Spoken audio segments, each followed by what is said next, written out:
예수님의 12 제자 중에 가장 오래 살고 또 가장 사랑이 많고 또 예수님 곁에서 있던 그 사도 요한이 오늘 이 요한복음을 기록하였는데 21장까지 다 기록하고 나니까 예수님이 행한 기적이 너무너무 많은 거예요. 그래서 그 표현을 어떻게 했는 거니 이 요한복음에 기록된 7가지의 기적 외에 하나님께서 허락하신 그 모든 기적, 예수님이 행하신 것을 다 기록하면 그 책을 둘 곳이 없다. 이 세상 모든 곳에 다 둬도 부족할 것이다. 그렇게 표현을 했습니다. 물론 원유적 표현이 있습니다만은 그만큼 예수님이 행하신 기적이 많다는 것입니다. 그래서 예수님은요 기적의 예수님이십니다. 아멘. 오늘 그 기적의 예수님을 만날 수 있는 시간이 되길 바랍니다. 아멘. 요한복음에 많은 기적이 있지만은 그 첫 번째 기적은 가나의 혼인잔치입니다. 예수님께서 이 땅에 오셔서 가장 먼저 행하신 기적이 요한복음 2장에 나오는 이 가나의 혼인잔치입니다. 혼인잔치에는 가장 필요한 음식이 있는데 그것이 뭔가니 포도주입니다.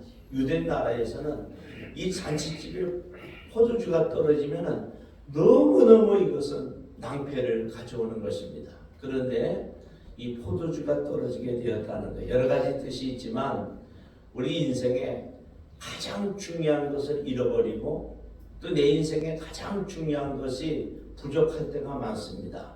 여러분 사람마다 조금 형편과 처지는 다르지만 내 인생에 가장 필요한 것이 부족할 때는 주의 이름을 부르시길 바랍니다. 아멘. 예수님께 나오시길 바랍니다. 아멘. 그러면 그 문제는 해결됩니다. 아멘. 이 예수님께서 잔치에 그렇게 부족한 것을 보고 이제 기적을 행하시는데 물이 변하여 포도주가 되는 역사를 가져옵니다. 이 물이 변하여 포도주가 됐다는 것은 질적인 변화를 말하는데요.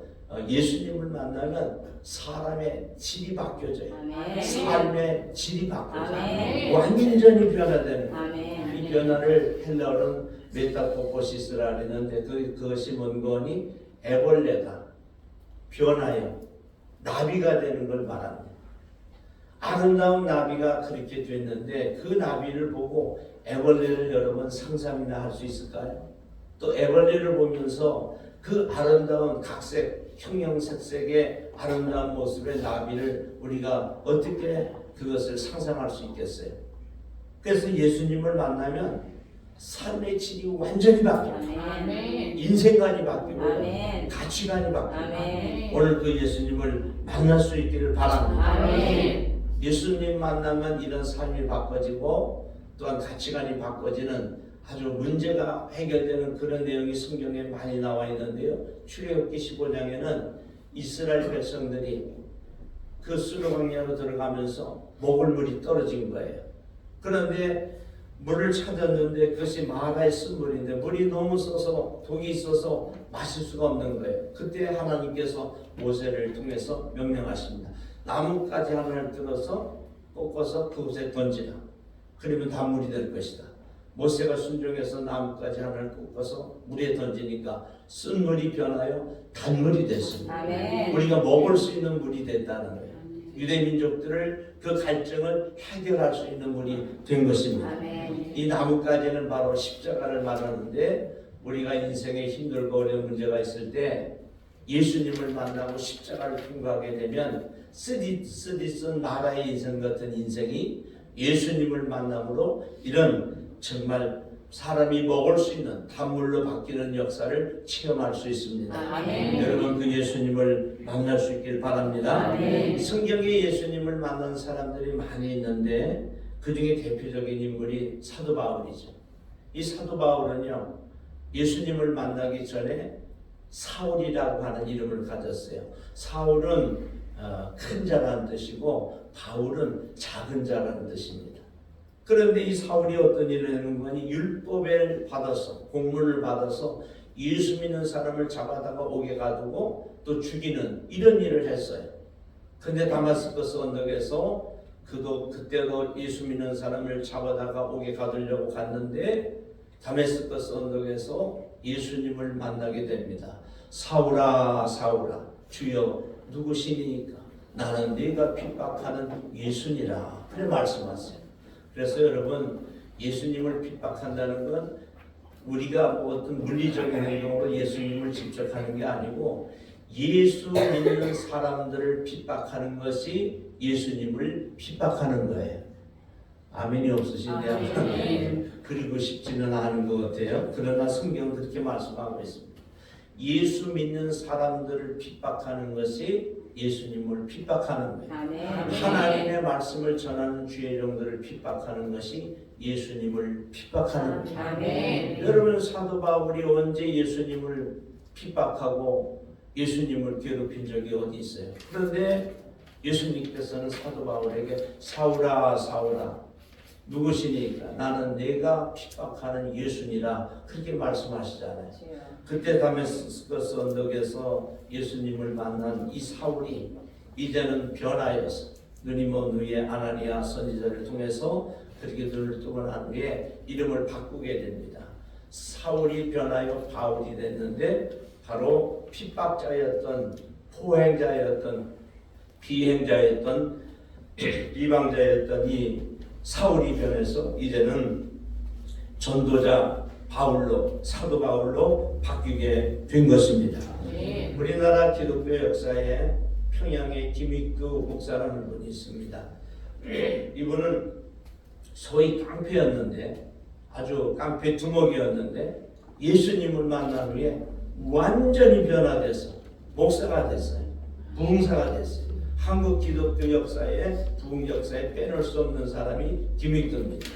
예수님을 만나면 이런 아주 질적인 변화가 일어나는 거예요. 여러분 주위에 아주 포악스럽고 비방자고 또 폭행자고 그런 사람들 예수님을 만날 수 있도록 여러분 전도할 수 있길 바랍니다. 아멘. 우선은 내가 예수를 만나서 변해야 되고 그런 다음에는 그런 사람들을 예수님 앞으로 인도해서 예수를 만나면 다 바뀌니까 그들의 삶이 바뀔 수 있도록 인도하는 것이 우리의 책임인 것입니다. 아멘. 예수 만나면 애벌레가 변해서 나비가 되는 것처럼 완전히 이렇게 변화를 얻게 되는 것입니다.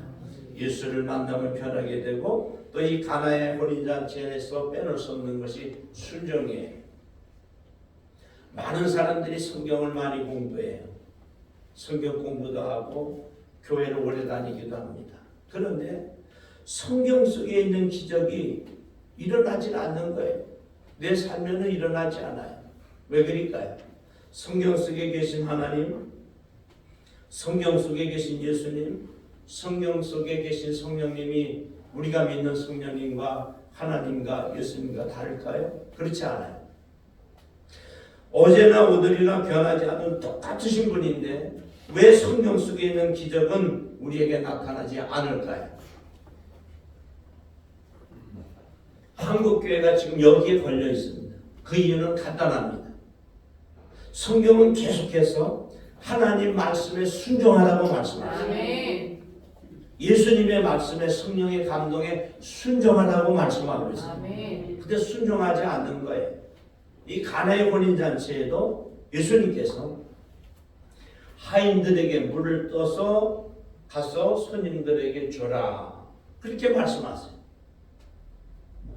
포도주를 간장하는 그 간장에 갖다 주라는 거예요. 그때 이 하인들이 예수님을 향해서 묻지도 않습니다. 따지지도 않습니다. 그래 예수님 말씀하시는 대로 물을 떠다가 갖다 줬더니 그 연회장에게 갖다 줬더니 물이 변하여 포도주가 된 것입니다. 아멘. 여러분 놀랍죠? 아멘. 그 순종은 사실 좀 어려워요. 하인들이 만약에 예수님 이거 갖다가 떠서 연회장에 갖다 주고 사람들한테 줬는데 포도주가 아닌 물을 그냥 갖다 주면 얼마나 욕을 먹겠어요. 이런 의심을 한다든지 이런 항변을 한다든지 그랬으면 가나의 혼인잔치의 기적은 일어나지 않았죠. 그런데 예수님이 말씀하시니까 그대로 떠다 주니까 물이 변하여 포도주가 된 거예요. 여러분 예수님을 믿다 보면 신앙생활 하다 보면 성경을 읽다 보면 또 설교를 듣다 보면 궁금한 게 많아지고 믿어지지 않는 게 의심이 생기는 경우가 많아요. 그러나 여러분 성경은 있는 그대로 믿을 때 기적이 일어나고 역사가 일어나는 것입니다. 아멘. 그 예수님을 가장 잘 믿는 사람들은 단순한 사람이에요. 복잡하게 계산하고 따지고 자기 성격을 많이 나타내고 또 자기 생각을 많이 여기에 가미하면 기적은 일어나지 않아요. 성경이 그렇다면 그런 줄 알고 아멘. 예수님이 말씀하시면 말씀하시는 대로 성령의 감동이 오면 감동하는 대로 순종하면 기적과 역사가 포도주는 일어나는 것입니다. 아멘. 오늘 우리 하나님 말씀에 순종하는 우리가 될 수 있기를 바랍니다. 아멘. 이제 두 번째 기적은 베데스다 연못에 38년 된 병자를 고치시는 기적입니다. 여러분 마태, 마가, 누가, 요한 이 사복음서에 예수님이 행하신 기적이 참 많은데 그 기적의 3분의 2가 병을 고치는 거예요. 여러분 우리도 몸이 아픈 사람은 예수님께서 내 병을 고쳐줄 것을 믿고 아멘. 주님 앞에 나와야 합니다. 아멘. 또 우리 주위에 누구든지 질병이 있는 사람은 예수님 앞에 나오면 고쳐질 것을 믿고 아멘. 주님 앞에 나오면 그 병은 고침을 받는 것입니다. 아멘. 이 베데스다 연못에 나오는 이 요한복음 5장에 이 38년 된 중풍병자는 3년도 아니고 8년도 아니고 38년. 여러분 김병의 효자가 없다리잖아요. 그러니까 이미 가족들에게서도 다 버림받은 사람이 딱 하나 소망이 있는데 그 베데스다 연못에 가면 천사가 갖고 와서 물을 동할 때가 있는데 그때 가장 먼저 뛰어드는 사람은 고침을 받는다. 그래서 베데스다 연못을 갔는데 물이 동할 때 뛰어들어가려 했더니 자기는 몸이 불편하고 자기보다 조금 건강한 사람이 먼저 뛰어들어가는 거예요. 그러니까 자기는 병을 못 고친 거예요. 근데 예수님을 만난 거죠. 여러분 전설 따라 삼천리 같은 이 속설을 믿는 것보다 예수님을 믿는 것이 중요해요. 아멘. 우리나라도 얼마나 미신을 섬기고 우상을 섬겼어요. 여러분 우상은 말도 못하고 듣지도 못하고 보도 못하고 걷지도 못하고 그 우상을 섬기는 사람들이 얼마나 미련하고 얼마나 우둔해요. 자기 손으로 만들고 자기 손으로 믿는 거예요. 또 일본이나 우리나라 옛날에 사모님적에서는요 바위나 큰 나무나 큰 바위나 바닷가에나 사당을 짓고 그곳에 가서 절을 하고 그곳에 가서 자기의 소원을 비는 거예요. 그것은 다 우상에게 절하는 것입니다. 속설을 믿지 말고 우상을 믿지 말고 하나님을 믿어야 돼요. 아멘. 오늘 이 38년 된 병자를 고치시는 이 예수님은 38년 동안 광야에서 방황했던 이스라엘 민족들을 고치시는 내용입니다. 왜냐하면 이스라엘 민족들이 출애굽한 후에 요단강까지 가는 기간이 38년이에요. 물론 우리가 이제 광야 생활을 40년으로 보통 얘기를 하는데 출애굽부터 요단강까지 가는 데가 38년입니다. 그 38년 동안 하나님을 제대로 믿지 않고 예수님을 믿지 않고 성령님을 의지하지 아니하고 하나님 말씀대로 살지를 못할 때 그들의 병은 고쳐지지 않았습니다. 먹고 입고 쓰는 것이 잘 해결되지 않았어요. 그런데 이 38년 된 중풍병자가 예수님을 만남으로 네 다리를 들고 걸어가라 할 때 그대로 된 것처럼 이스라엘 민족들도 그렇게 방황하고 그렇게 광야 생활에서 어려움을 겪다가 요단강을 건너서 여호수아의 인도를 받죠. 여호수아는 조수아, 예수와 또 여호수아 다 같은 뜻이에요. 그것이 예수라는 말씀입니다. 그 말씀이 똑같은 말이에요.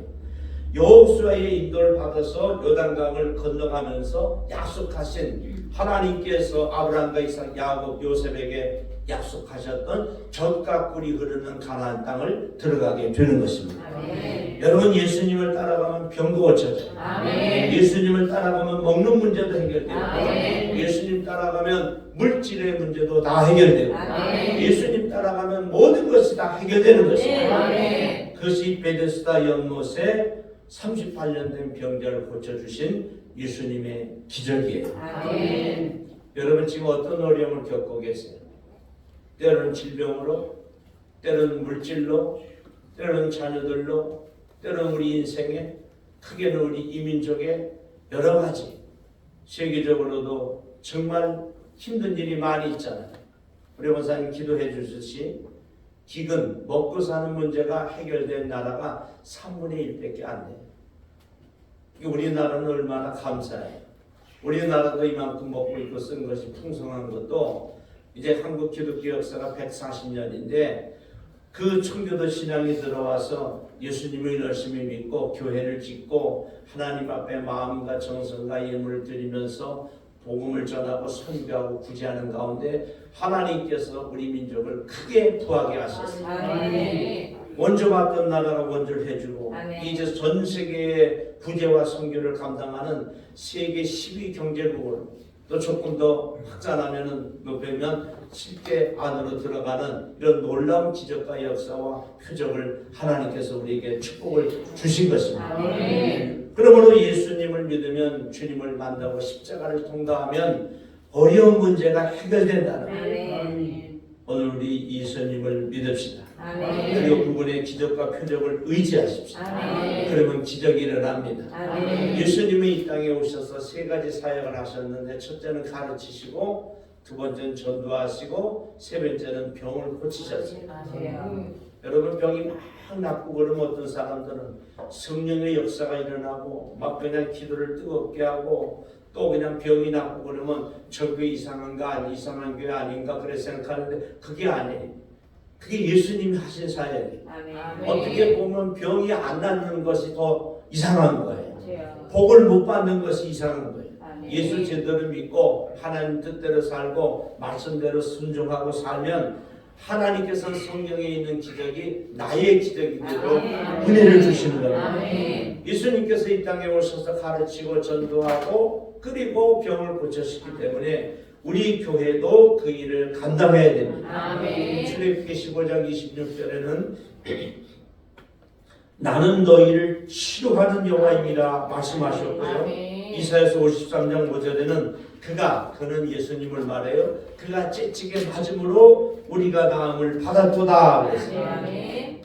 예수님이 가난해지심으로 우리는 부하게 됩니다. 아멘. 예수님이 째찌게 맞아 피 흘리시면서 고생함으로 우리의 병은 치료되고 아멘. 예수님께서 십자가에 달리셔서 우리의 죄와 가난 고통을 다 지고 가셨기 때문에 우리는 예수를 믿는 자마다 칭의인, 의인이라 그전에는 죄인이었는데 의인이라고 칭함을 받는 것입니다. 아멘. 이제 예수를 믿는다고 하는 것이 얼마나 귀한 것인지 몰라요. 성경 속에 10대를 혈류병을 앓던 여인도 나면서부터 걷지 못하는 사람도 또 나면서부터 못 보던 사람도 못 듣는 사람도 심지어 죽은 사람도 하나님께서 예수 그리스도를 통해서 다 살리시고 그들의 병을 고쳐주시는 내용이 기록되어 있습니다. 아멘. 여러분 건강을 잃은 사람들이 건강만 찾기만 하면 모든 것 다 할 수 있어요.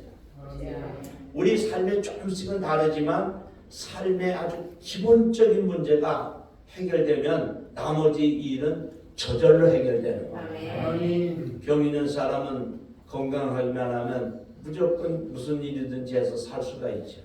물질도 그래요. 아주 사업수단이 있고 신명기 8장에 나오는 재물 얻을 능력도 있고 그런 사람들이 있어요. 그런데 그런 사람들이 이 사업에 기본적으로 들어가는 그 물질을 확보하지 못하는 거예요. 그런 사업의 기본적인 물질만 확보되면 큰 사업을 할 수 있는 사람들이 참으로 많습니다. 여러분 오늘 우리는 예수님을 믿고 또 그러기 때문에 이 거룩한 주일에 주님 앞에 나와 있습니다. 여러분 근본적인 문제가 해결되어지는 은혜가 있길 축원합니다. 아멘. 마지막 세 번째는 요한복음 6장에 나오는 오병이의 기적입니다. 이것은 우리 예수님은 가나의 혼인잔치에서 질적인 변화를 일으키시는 그런 기적의 예수님으로 나와 계시지만 오병이의 기적에서는 양적인 것을 주장하시는 우리 예수님에 대해서 기록을 하고 있어요. 질적인 거, 양적인 거. 이 오병이어는 떡 5개와 물고기 2마리로 5,000명을 먹이고도 12강주리를 남는 기적을 나타냅니다. 아멘. 여러분, 이 말씀은 구약에도 있어요. 열왕기하 4장에는 이 엘리사가, 하나님의 선지자 엘리사가 보리떡 20개와 채소 1자루를 가지고 100명에게 먹입니다. 100명을 먹이고 남죠. 그런 기적이 있고요. 예수님께서는 이 양적인 기적을 또 한 번 나타내시는데, 오병의 기적 나타내시기 전에 떡 7개와 생선 2마리를 가지고 4,000명을 먹이고 7강주리에 남기는 역사를, 기적을 베풀어 주십니다. 아멘. 그래서 여러분, 부자가 되고 싶은 사람은 반드시 예수를 믿어야 돼요. 아멘. 그러면 영혼도 구원받고 우리의 삶이 구해지는데, 아멘. 왜냐하면 양적인 것을 우리 예수님이 주장하십니다. 아멘. 성경에는요 30배도 있고 60배도 있고 100배도 있고 1000배도 있고 10,000배도 있습니다. 아멘. 우리가 지금 말씀 전하고 있는 이 오병이어 기적이 10,000배 기적. 이 5,000명은 남자만 말하기 때문에 여인들과 여자들과 또 노인들, 아이들 합하면 한 10,000명이 되는데, 보리떡 5개, 물고기 2마리를 가지고 이 10,000명이 먹고도 남아서 12강제를 얻었다는 거죠. 여러분, 10,000배의 축복은 대단한 거죠. 창세기 26장의 이삭은 흉년 중 그랄 땅에서 농사를 지어서 다 흉년이 들었어요. 우리로 말하면 경제가 나빠진 거예요. 그런 상황 속에서 농사를 지어서 100배 수확을 얻습니다. 할렐루야. 아멘. 놀라운 일 아니에요. 100배는 꼭 100배도 되지만 완전 숫자를 말합니다. 완전한 차고도 넘치는 풍성한 농사를 수확하게 되었다는 거죠. 아멘. 그러면서 이 이삭은 마침내 거부가 됐다. 이 말씀이 제 가슴을 많이 울렸어요. 그래서 부흥회를 나간다든지 여러 곳에서 제가 이 말씀을 전했고, 또 유튜브에도 마침내 거부가 되어 치면, 또 제 이름을 치면 그 설교가 떠 있습니다. 여러분, 예수 믿으면 예수님께서 양적인 문제를 해결해 주십니다. 아멘. 제자들이 고기를 잘 잡지 못할 때 오른쪽에 던지라 하니까 153마리의 고기를 잡게 되고, 베드로가 밤이 맞도록 그렇게 그물을 던졌는데도 고기 한 마리 못 잡았는데, 예수님께서 깊은 데로 가서 그물을 던지라 그랬더니 그 말씀에 순종하니, 우리가 밤이 맞도록 고기를 잡았으나 한 마리도 잡지 못했는데 주의 말씀에 순종하여 깊은 데서 그물을 내리니까 얼마나 많이 잡혔는지, 배 한 가득을 가지 못해서 친구를 불러서 친구들과 함께 만선으로 돌아오는 장면이 성경에 기록되어 있습니다. 아멘. 여러분, 예수 믿으면 아멘. 양적인 변화가 일어납니다. 아멘. 질적인 변화도 일어납니다. 아멘. 병도 고칠 수 있습니다. 아멘. 그 예수님이 저와 여러분이 믿는 예수님이십니다. 아멘. 그 예수님은 어제나 오늘이나 동일하신 아멘. 분이고 살아계신 분입니다. 아멘. 아멘. 그래서 우리가 예수 믿으면 오늘도 기적은 일어나는 것입니다. 아멘. 여러분, 우리 교회에 일어나는 기적을 여러분 이제 잘 주시해 보시길 바랍니다. 아멘. 교회는 사람이 뭐 부흥시키고 목사가 하는 것 같지만 천만에요. 교회를 부흥시키는 분은 하나님이십니다. 아멘. 예수님이세요. 아멘. 성령님이세요. 아멘. 그게 사도행전에 주께서 구원받는 사람을 날마다 더하게 하신다고 말씀하셨고요. 아멘. 베드로가 복음을 전할 때 하루에 3,000명이 몰려듭니다. 여러분 놀라지도 않으시는데 하루에 5,000명이 몰려듭니다. 이런 기적이 과연 있을 수 있을까요? 주님이 허락하시고 아멘. 주님이 함께 하시면 아멘. 이루어집니다. 아멘. 성경의 사도행전에 그렇게 말씀하셨어요. 믿기로 작정된 자는 다 주님께로 나오더라. 아멘. 하나님이 선택하셨다는, 아멘. 하나님이 특정하셨다는. 아멘. 저와 여러분도 그냥 교회 나오는 것 같지만 우리 하나님께서 그렇게 말씀하세요. 누구든지 주님의 이름을 부르면 구원을 받는다고 말씀하셨고, 성령의 역사 아니면, 성령님이 도와주시지 않으면 예수님을 주라고 아도나이라고 부르지 못한다는 거예요. 그래서 여러분, 저와 여러분이 누가 가자 그래서 교회로 온 것 같지만 성령님이 역사하십니다. 아멘. 아멘. 교회에 발을 들여놓기가 그 너무너무 힘든 겁니다. 제 아버지. 그런데 여러분 발을 들여놓고 신앙생활 하기만 하면 영적인 역사와 또 육적인 역사와 질적인 변화와 또한 육적인 변화와 풍성함을 또 살아계신 예수님을 만날 수 있습니다. 아멘. 여러분 오늘 예배를 통해서 그 인격적인 예수님을 만나고 아멘. 기적의 주님을 만나서 하나님 앞에 영광 돌리는 우리의 삶이 될 수 있길 축원합니다. 아멘. 기도드리겠습니다.